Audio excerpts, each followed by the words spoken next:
નમસ્કાર ધોરણ 10ના તમામ વિદ્યાર્થીઓને મિત્રો, આપણે આ પાઠના હવે છેલ્લા ટોપિક પર વાત કરીશું. આજે ચેપ્ટર 8નું જ આપણું કુદરતી સંસાધનો, જે બોર્ડમાં 3 માર્ક્સ પૂછવાનું છે. એમાં છેલ્લો મુદ્દો વાત કરી. આપણે અગાઉ વાત કરી કે જમીન એટલે શું, જમીનના અલગ અલગ પ્રકારો, કુદરતી સંસાધન એટલે શું, સંસાધનને કયા કયા પ્રકારે આપણે વિભાજિત કરી મનુષ્ય એ સંસાધનનો ઉપયોગ કર્યો એની પણ ચર્ચા કરી. ઉપરાંત જમીનની જે પ્રક્રિયા હતી એની પણ વાત કરી આપણે. હવે છેલ્લો મુદ્દો છે જે મોસ્ટ આઈએમપી પ્રશ્ન છે. આઈએમપી ખરો પણ કેવો છે? મોસ્ટ આઈએમપી છે. એનું નામ છે જમીન ધોવાણ. જમીન ધોવાણ એટલે શું? જમીન ધોવાણના ઉપાય. કે જમીન એટલે પૃથ્વીના જે પોપડાના ઉપરા પાતળા સ્તરને આપણે જમીન કહીએ છીએ. તો આ જમીન જ્યારે ધોવાય છે ત્યારે એ જમીનની શું થાય છે મિત્રો? ફળદ્રુપતા ઘટી જતી હોય છે. આ ફળદ્રુપતા ઘટે એટલે જે આપણી જમીનની ગુણવત્તા શું થઈ જાય છે? ઓછી થઈ જાય છે. અને આપણે જમીનની ફળદ્રુપતા ઘટે એટલે કૃષિ પાકને શું થાય છે? નુકસાન થાય છે.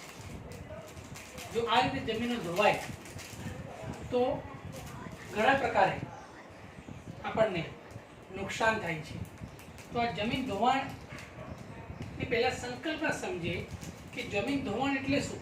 તો જમીન ધોવાણ એટલે શું કે કુદરતી પરિબળો દ્વારા જમીનના જે કણો છે, જે જમીન ઉપર પડ છે એના પર કણ છે, રેતીના માટીના, તમે ધ્યાન હશે.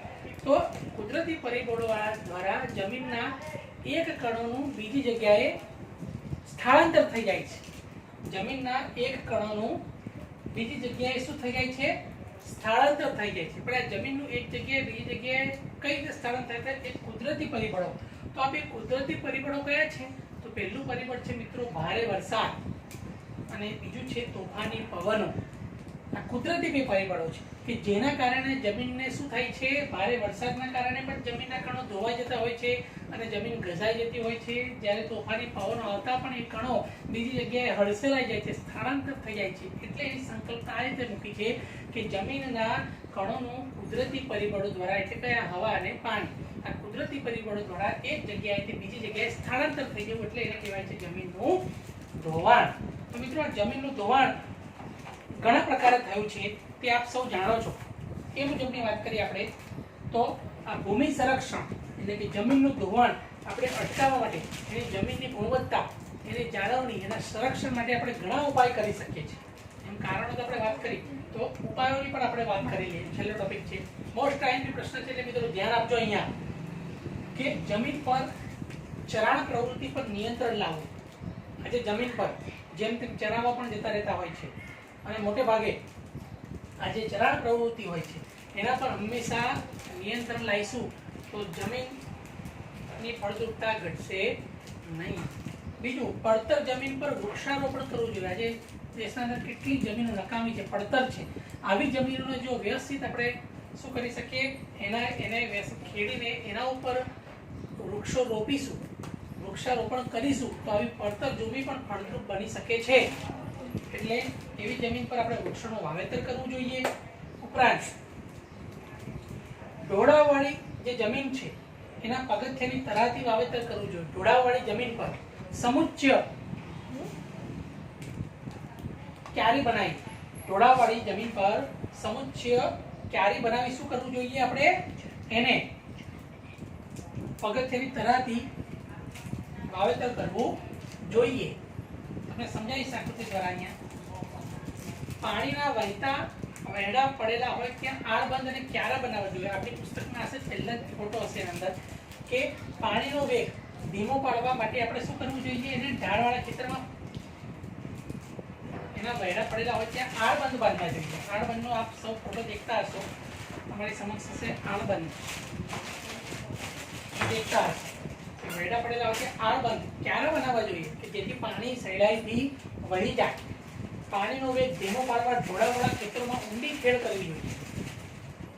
ઢોળાવાળા ખેતરમાં ઊંડી આપણે ખેડ કરશું તો પણ આપણે એ શું કરી શકશું, એને એ પ્રવાહને એ વેગને ધીમો પાડી શકીશું અને ખેતરમાં ઊંડી ખેડ કરશું તો પાણી ધીરે ધીરે ધીરે વહેતું રહેશે.